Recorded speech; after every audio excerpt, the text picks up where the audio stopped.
Did President Trump just win his trade war with Canada and Mexico? On the 1st of February, the White House announced major new taxes on imports from its two neighbours, as well as China. However, just hours before the measures were due to come into effect, thus sparking a full-scale North American economic conflict, they were postponed for a month to allow for further talks. So, what exactly happened, and what does all this say about US foreign policy under the Trump administration? Hello and welcome. If you're new to the channel, my name is James Ker-Lindsay, and here I take an informed look at international relations, conflict, security and statehood. While we tend to think of international relations in terms of political and diplomatic relations between countries, economic factors are also central to global affairs. Indeed, the principle of greater economic cooperation lies at the very heart of the modern international system. Just as armed confrontations can have devastating effects, so economic disputes can also have highly harmful consequences. Trade wars can destabilise economies, fracture long-standing alliances and fuel geopolitical tensions. All this was highlighted when President Trump announced significant new taxes, known as tariffs, on products coming from Canada, Mexico and China. But faced with a costly trade war, Mexico and Canada appeared to accept US demands for greater border security. But while the immediate threat of harmful economic conflict seems to be over, at least for now, the incident could still have longer-term effects. Leaving aside the possibility that a trade war may still take place, the mere threat of punitive economic measures could have profound political, diplomatic and strategic effects. Trade has been central to human development throughout history. Early routes such as the Silk Road, which linked China with Central Asia, the Middle East and Europe, not only allowed civilizations to exchange goods, but also promoted cultural contacts and the development of ideas. That said, throughout history, trade was often limited, with taxes frequently imposed either to raise money for the ruling sovereign or to protect local producers. But all this began to change during the 18th and 19th centuries. Global trade rapidly expanded as the Industrial Revolution led to mass production and improved transportation. Although this was set back by the First World War and then the Great Depression, when controversial US tariffs helped to prolong the global economic downturn, by the end of the Second World War, world leaders looked to greater economic interdependence to prevent further conflict. The first step towards this came in 1947 with the General Agreement on Tariffs and Trade, GATT. Established to reduce barriers and encourage multilateral trade, the GATT later evolved into the World Trade Organization, the WTO, in 1995. With 166 members, accounting for 98% of world trade, the WTO still provides a crucial framework for overseeing global trade, enforcing regulations and resolving disputes. But in addition to global moves towards free trade, the idea of open markets was also taken up at a regional level. The European Economic Community, the EEC, established in 1957 by the Treaty of Rome, was one of the earliest and best examples, ultimately evolving into the European Union. By eliminating tariffs and other trade barriers between its members, the EU created the single market, which now allows goods to pass freely between its 27 members and 450 million inhabitants. This, in turn, set a precedent for other regional blocs. For example, the Association of Southeast Asian Nations, ASEAN, expanded its economic focus with the ASEAN Free Trade Area, NAFTA, in 1992 and the ASEAN Economic Community in 2015. Likewise, South America's Southern Common Market, Mercosur, founded in 1991, has reduced trade barriers between Argentina, Bolivia, Brazil, Paraguay and Uruguay. And all this eventually led to the formation of the North America Free Trade Agreement, NAFTA, in 1994.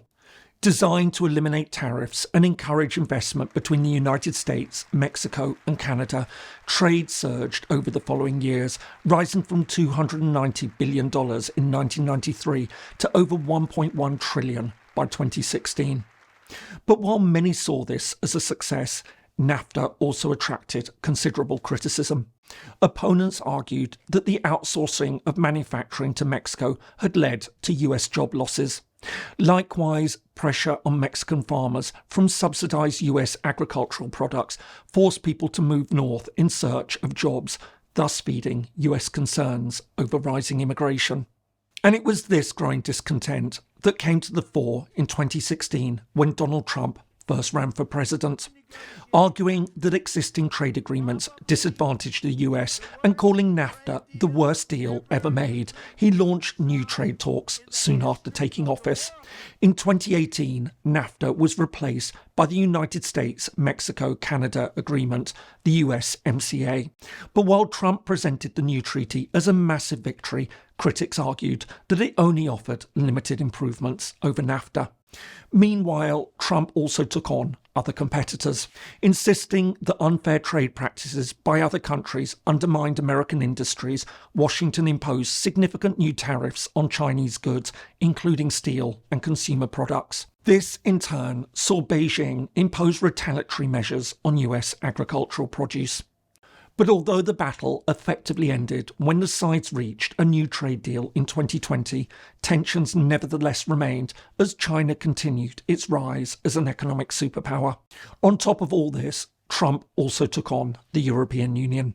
Despite long-standing efforts to reach a free trade deal, a dispute over steel and aluminium led to European tariffs on various US goods, including motorbikes, whiskey, and orange juice. It's against this backdrop that trade once again became a central feature of the 2024 US presidential election. Now decrying the USMCA as a terrible deal, he argued that various other administrations had failed to secure favourable agreements with China, the EU, Mexico, and Canada.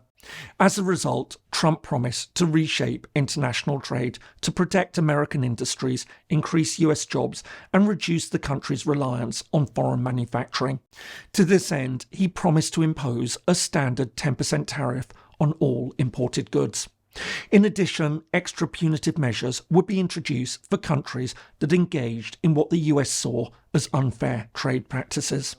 And all this came to a head on the 1st of February 2025 when President Trump signed an executive order imposing significant taxes on imports from Canada, Mexico and China. As well as a 25% tariff on all goods from Canada and Mexico, imports from China were subjected to an additional 10% tariff on top of the existing 25% duties on various Chinese products. Crucially, in the case of Mexico and Canada, Trump announced that the measures were being taken under the International Emergency Economic Powers Act as a way to tackle the problem of illegal immigration as well as the spread of illicit drugs, especially fentanyl, which has become the leading cause of drug-related deaths in the United States. As expected, the reaction from America's trading partners was swift. In a televised address to Canadians, Prime Minister Justin Trudeau angrily condemned the measures and announced retaliatory tariffs worth $155 billion. At the same time, the Canadian government promised other measures to hit back at the United States. In addition to calling for Canadians to buy Canadian products, federal and provincial governments also began exploring ways to limit the damage and strike back, for example by stopping US alcohol sales in Canadian shops and shutting US firms out of government contracts.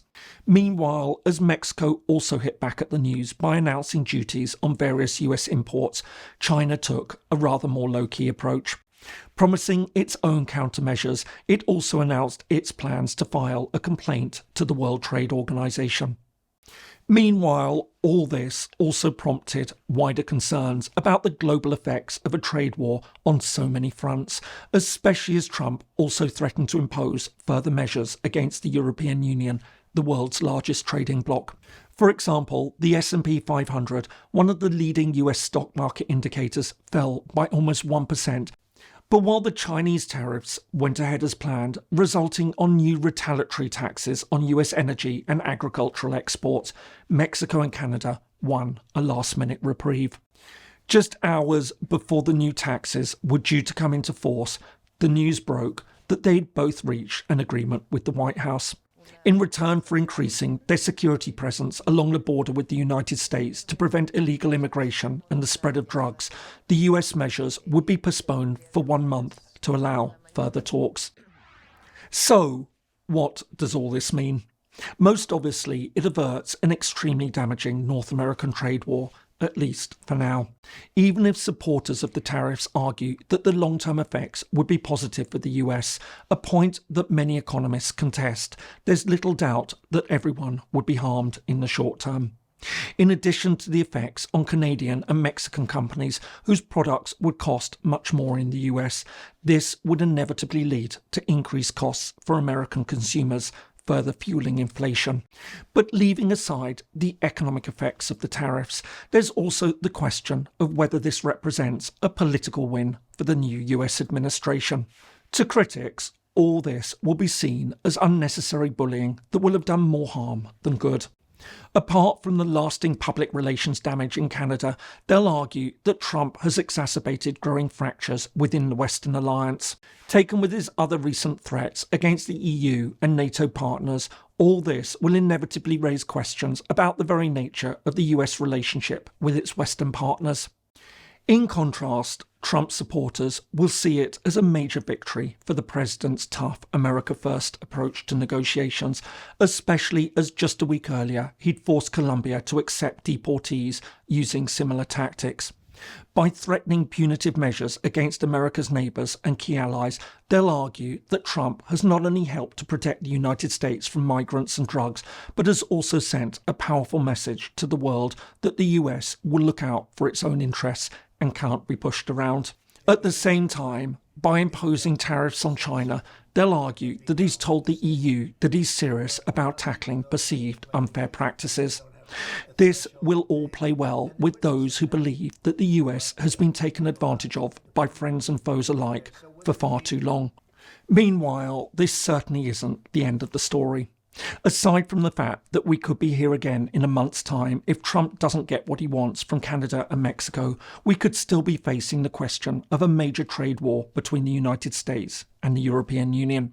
But more to the point, it seems that trade is now shaping up to be a key foreign policy weapon of this second Trump administration.